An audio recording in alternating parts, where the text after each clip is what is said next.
Covid के बाद पर्यटन ने फिर पकड़ा जोर। एनबीटी नई दिल्ली। कोविड महामारी के बाद देश से बाहर के पर्यटन ने जोर पकड़ लिया है। भारत में वीजा के लिए आवेदनों में पिछले साल अच्छा खासा इजाफा देखा गया।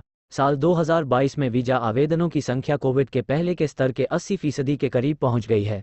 वहीं दिल्ली से हुए वीजा आवेदनों में भी साल 2021 के मुकाबले साल 2022 में 93% की बढ़ोतरी देखी गई। दिल्ली से वीजा अप्लाई करने में ये बढ़ोतरी देश भर के आंकड़े ही जितनी है। साल 2022 में आवेदन कोविड से पहले के स्तर के 80% के करीब पहुंच गए।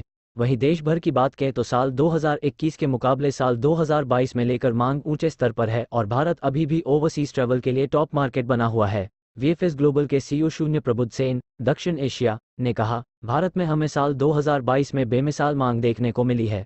इसकी वजह से बाहरी देशों की यात्रा के सीजन का निर्माण हुआ जो कि दिसंबर तक देखने को मिला। हमें उम्मीद है कि इसकी रफ्तार में तेजी आएगी। वीएफएस ग्लोबल के अधिकारियों की माने तो वीजा आवेदनों में इस तरह का उछाल कोविड के बाद सामने आए एक नए ट्रेंड रिवेंज ट्रैवल की वजह से हो रहा है।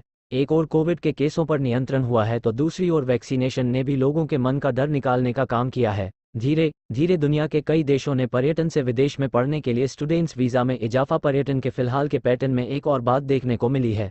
विदेशों में पढ़ने के लिए स्टूडेंट्स वीजा में बढ़ोतरी तो दिखी ही है, साथ ही छात्र अब पूर्वी यूरोप के जॉर्जिया और लातविया जैसे देशों का रुख कर रहे हैं जो कि अभी तक पढ़ाई के मामले में थोड़ा गैर परंपरागत चुनाव ही रहे हैं। कोविड के कम असरदार होने पर भी यात्री स्वास्थ्य कारणों की वजह से कॉन्टैक्टलेस तकनीक को प्रमुखता दे रहे हैं। सेन ने कहा, हेल्थ को लेकर चिंताएं न्यू नॉर्मल जैसे हालातों में भी कायम है, इसीलिए ट्रस्ट सेफ ट्रैवल और आसान वीजा प्रक्रिया को अहमियत दे रहे हैं। बढ़ोतरी भी दर्ज की गई। खास बात यह है कि वीजा की इस बढ़ती डिमांड ने पर्यटन के पीक सीजन का भी विस्तार किया है। Visa outsourcing firm VFS global ने एक प्रेस कॉन्फ्रेंस में बताया कि अक्सर अप्रैल से शुरू होकर मई और जून तक चलने वाला पर्यटन का उछाल सी